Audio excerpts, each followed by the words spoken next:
Electoral bond सबसे बड़ा घोटाला है। और प्राइम मिनिस्टर जो बोलते रहते हैं कि हमारा करप्शन से कोई लेना देना नहीं, हमने दूर कर दी है। पीएम केयर फंड और इलेक्टोरल बॉन्ड दोनों मिस्टर नरेंद्र मोदी के मुंह के ऊपर करप्शन का चस्पा है, मैं ये कहूंगी। लेकिन इसके बड़ा कोई घोटाला नहीं है जिसमें प्राइम मिनिस्टर खुद शामिल है। मैं कहूंगी कि शामिल है। कॉर्पोरेट घराने चोरी कर रहे हैं और नरेंद्र मोदी उनको देश की जनता की धन दौलत को लूटने के लिए उस चोरी में मदद कर रहे हैं। तो सरकार पे फिर चोर है तो वो भी चोर है। जो इस सरकार ने इस देश के लोगों के साथ ज्यादती की है, संविधान के साथ ज्यादती की है, झूठों की सरकार है, बेईमानों की सरकार है। इस झूठों की और बेईमानों की सरकार को भगाने का हमारा फैसला। आज नरेंद्र मोदी की सरकार जो हमारे देश के वर्कर्स को इजराइल भेजना चाह रही है कि हमारे वर्कर्स को वहाँ मरने के लिए भेजना हमारे देश के सिद्धांतों के खिलाफ है। तो ऐसे यहाँ भी ये फेनेटिसिज्म फैला के, पोलराइजेशन फैला के, नफरतों की आंधियां फैला करके, वोटरों को डिवाइड करके कुर्सी पे बने रहना चाहते हैं। एक कॉमन एजेंडा है, उस कॉमन एजेंडा के खिलाफ हम नहीं लड़ेंगे तो समझो हम अपनी आज़ादी को महफूज करने की लड़ाई नहीं लड़ रहे। इसलिए हालात वहाँ बहुत ख़राब हैं और हमें खड़े होना चाहिए। परसों 8 मार्च है, इंटरनेशनल वुमेन डे है। उन औरतों का हाल देखिए जो नेस्तनाबूद हो रही हैं, जिनकी कोख में बच्चों को मारा जा रहा है, जिनका 1 दिन का गोदी में बच्चा है उसको मारा जा रहा है, जिसका लाल 1 साल का खेल रहा है, कूद रहा है, वो मर रहा है। तो इस सारी सिचुएशन के अंदर आज पैलेस्टाइन के साथ खड़े होना हर उस मानव का कर्तव्य है, किसी भी दुनिया के किसी भी कोने में हो, जो आज़ादी को पसंद करता है, जो सांप्रदायिकता विरोधी है, जो मानवता की एकता की बात करता हो। और दुनिया में किसी भी जगह पे साम्राज्यवाद का कब्जा नहीं होना चाहिए। हर एक को आज़ादी से रहने का हक है। जो इन बातों में यकीन करता है उसको आज की डेट में आप कहीं भी खड़े हैं तो ये स्टैंड लेना ही पड़ेगा। अगर वो दिल्ली स्टैंड में नहीं आप लेते, लोग मीटिंग कर रहे हो और क्या लगता है नेतन्याहू से डर जाएंगे? हम कहाँ कह रहे हैं कि नेतन्याहू डर जाएंगे। नेतन्याहू तो सिक्योरिटी काउंसिल के प्रस्तावों को भी नहीं मान रहे हैं। ठीक है, इंटरनेशनल कोर्ट ऑफ जस्टिस में साउथ अफ्रीका चला गया, जिसका हम बहुत वेलकम करते हैं।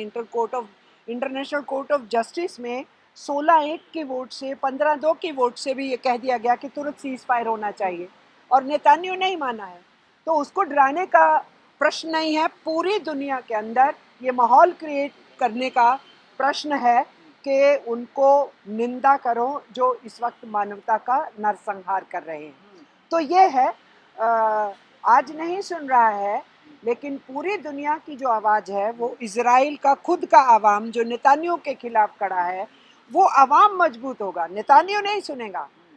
इजराइल का आवाम मजबूत होगा, वो मजबूती से उठेगा, वो तेज उठेगा तो नेतन्याहू का वो पत्ता साफ करेंगे ना, ये उनका काम है। आंदोलन चल रहा है इसराइल में ही नेतन्याहू के खिलाफ। चल रहा है, बिल्कुल चल रहा है। जैसे हमारे यहाँ मीडिया का गला घोटने की कोशिश की जाती है, हिंदुस्तान में भी हम देखते हैं। आप सोशल मीडिया के थोड़े बहुत लोग हैं, बहुत सारी चीज़ों को, बहुत सारे सब्जेक्ट्स को आप ला पाते हो सामने, लेकिन हमारे यहाँ मेन मीडिया खामोश किया गया है। और इसी तरीके से इजराइल के अंदर भी मीडिया को खामोश करने की कोशिश है। तो भी आपके जैसे वहाँ बहुत हैं जो पूरी दुनिया के अंदर तस्वीरें ला रहे हैं, और ला रहे हैं कि इजराइल के अंदर बहुत प्रदर्शन हो रहे हैं नेतन्याहू के खिलाफ। दिल्ली में भी प्रतिबंध है आंदोलन आजकल। बिल्कुल प्रतिबंध है, 144 लगा रखी है। अभी सुबह हमको फ़ोन आया स्पेशल सेल से, आप अपने यहाँ कोई एग्जीबिशन लगवा रहे हैं। मैंने कभी घर के अंदर लगा रहे हैं ना, ये तो हमारा घर है ना, दफ्तर है हमारा, तो दफ्तर में लगा रहे हैं पैलेस्टाइन के समर्थन में। और हिंदुस्तान पैलेस्टाइन के साथ हमेशा खड़ा रहा है, आज़ादी के आंदोलन से लेके और बाद में भी। हाँ, अगर आज रवैया चेंज करने की बात है तो उसमें गवर्नमेंट का कसूर है। हिंदुस्तान का आवाम आज भी पैलेस्टाइन के खड़ा है। इजराइल और पैलेस्टाइन दोनों को जिंदा रहने का साथ अटल बिहारी वाजपेयी जब पीएम थे देश के, तब जो है भारत फिलिस्तीन के साथ खड़ा था। नरेंद्र मोदी इसराइल के साथ खड़े हैं। कोई ट्वीट उनका नहीं आया है। जो ट्वीट आया तो उन्होंने कहा था मैं इसराइल के साथ खड़ा हूँ, आतंकवाद खत्म होना चाहिए। ये आतंकवाद नहीं है, ये दूसरे देश को नेस्तनाबूद करना है। ये आतंकवाद नहीं है जो नरेंद्र मोदी कह रहे हैं। पहली बात तो ये है कि नरेंद्र मोदी अटल बिहारी वाजपेयी की बात को नहीं मानते, क्योंकि अटल बिहारी वाजपेयी ने तो गुजरात के बाद ये भी कहा था कि अपना राज धर्म निभाओ। तो नरेंद्र मोदी की सरकार नहीं गई, अटल बिहारी वाजपेयी जी का मुंह बंद कर दिया गया, वो हम जानते हैं। आज नरेंद्र मोदी की सरकार जो हमारे देश के वर्कर्स को इजराइल भेजना चाह रही है, वही नरेंद्र मोदी का रवैया दिखाता है। हमने कहा है कि हमारे वर्कर्स को वहाँ मरने के लिए भेजना हमारे देश के सिद्धांतों के खिलाफ है। नंबर 1, पैलेस्टीनियंस को रिप्लेस करके वर्कर्स को वहाँ भेजना, ये नंबर 2 अनदर क्राइम है। और उसके साथ साथ ल्योर करना वर्कर्स को, कन्फ्लिक्ट जोन में भेजना। आज ही तस्वीर आई है, वहाँ एक यंगस्टर्स की डेथ हुई है इजराइल की भूमि पर, और आप कह रहे हैं कि पैलेस्टीनियंस को रिप्लेस करके हिंदुस्तानी वर्कर वहाँ पर काम करें।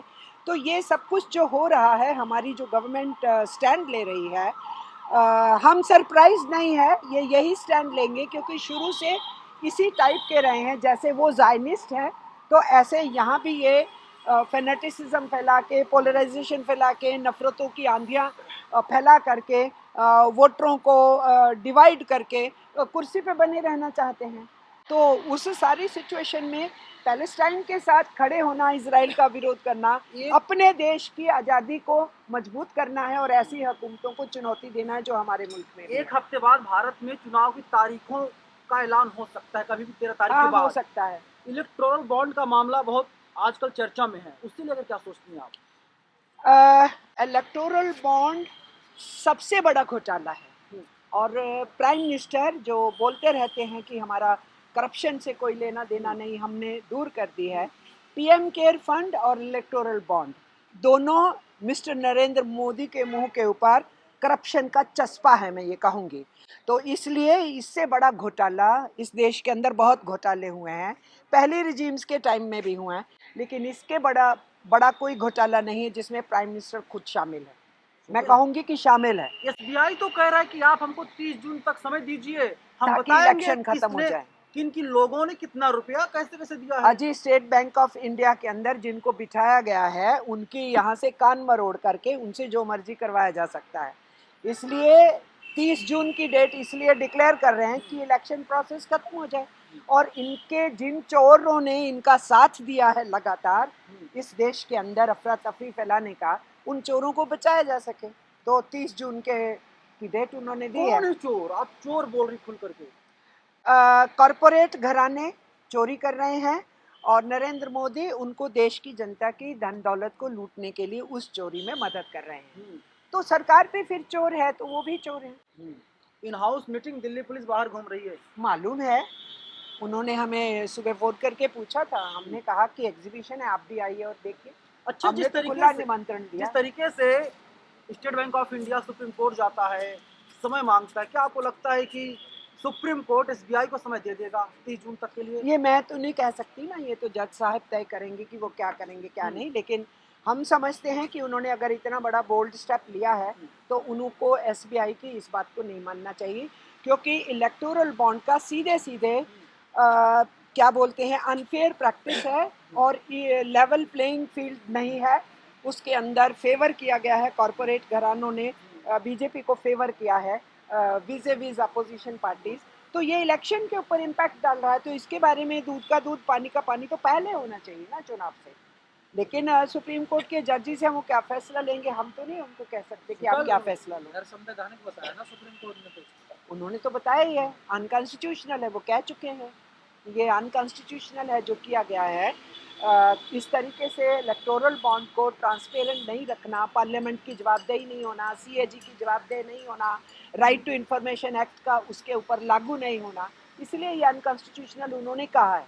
तो अगर कहा है तो उन्हीं जज साहबान को सोचना चाहिए, जब इतनी बड़ा उन्होंने फैसला दिया है तो उस फैसले को चुनाव से पहले इम्प्लीमेंट कराएं। एसबीआई को आज डाटा रिलीज करना था, आज का टाइम था। हाँ, इसीलिए वो चले गए वहाँ।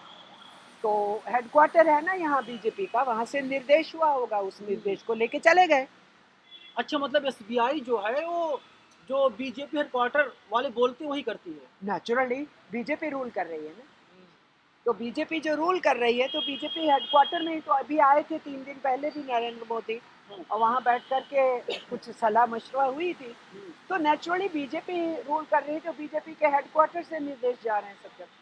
जो एसबीआई के मुखिया हैं उनका कार्यकाल बढ़ाया जा सकता है। किनका? जो मुखिया चेयरमैन है एसबीआई के चेयरमैन। देखिए, पहले भी सबको इनाम दिया जाता है, जो जब जज साहबान इनके हिसाब के फैसले देते हैं, किसी को गवर्नर बना देते हैं, किसी को सीबीआई चीफ बना देते हैं, किसी को कुछ बना देते हैं, तो नेचुरली इनाम दे के ही ये सारे काम कराए जा रहे हैं, या इनाम की घोषणा करके कि देंगे, या आश्वासन दे के ये सब कुछ काम करवाए जा रहे हैं।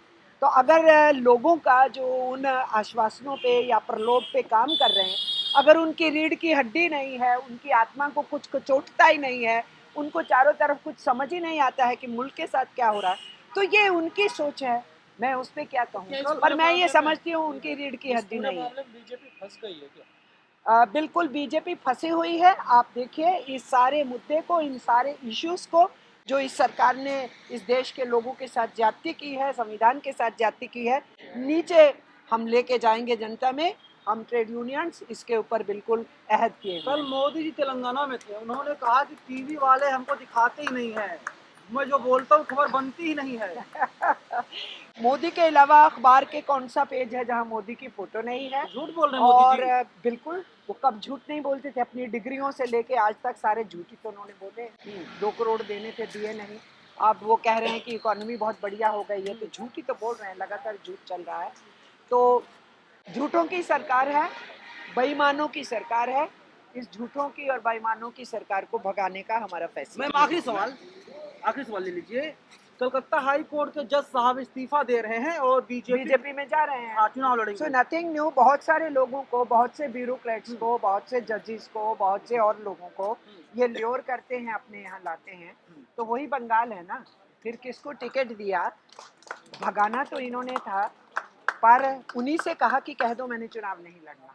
तो कैसे कैसे लोगों को ये देते हैं जो जमीर बेच करके जहाँ जाना चाहते हैं जाए, हमें उसमें नहीं कहना। नेशनल दस्तक की आपसे गुजारिश है कि अगर इसको बचाना चाहते हैं तो नेशनल दस्तक को सब्सक्राइब करने के लिए रेड कलर के सब्सक्राइब बटन को दबाएं, फिर बेल आइकन की घंटी दबाएं। नेशनल दस्तक को बचाने के लिए बहुत जरूरी है कि हर खबर को शेयर करें, लाइक करें, कमेंट जरूर करें।